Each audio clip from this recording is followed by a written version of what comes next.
So Bitcoin is a concept or technology based on a white paper that was written in 2009, so approaching 8 years ago now.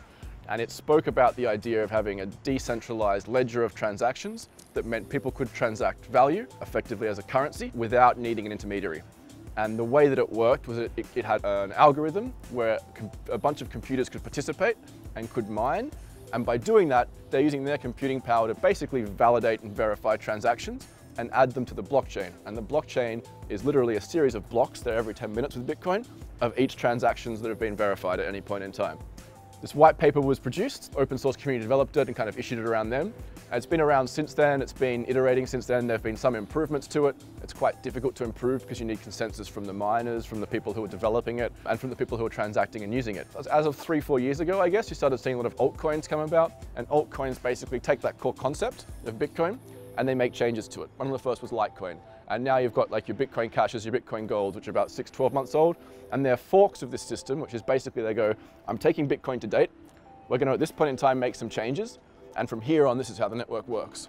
And the people who mine that, the computers, they basically, the people who control them, they basically then choose which blockchain they're going to keep working on. And they'll choose multiple, wherever the fees are the best. In the last sort of then 3 years, we've started to see some sort of smart contract platforms on top of Bitcoin. So Bitcoin is purely transactional, and most of the other cryptocurrencies are transactional. You can send and receive transactions, but there's not much else you can do on it.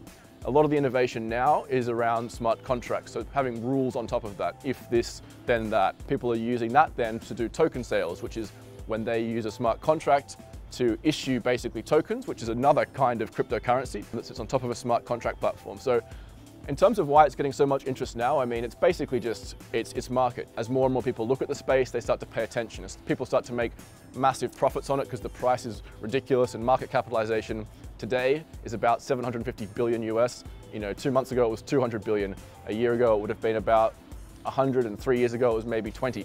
That interest and investment in the space is then driving further investment. A lot of that investment's going to things that are basically scams, whether they're intentional scams or just poorly thought through concepts. But a lot of that's also going to some very interesting software development, and these innovations are then starting to trigger additional ones, and then people are starting to get more exposure to other ideas. And from a technology standpoint, it's got so far to go. The technology is very immature. The oldest smart contract platform's 2.5 years old. You know, there's a lot of stuff going to be happening in the next year or two. From a technology standpoint, it's really interesting.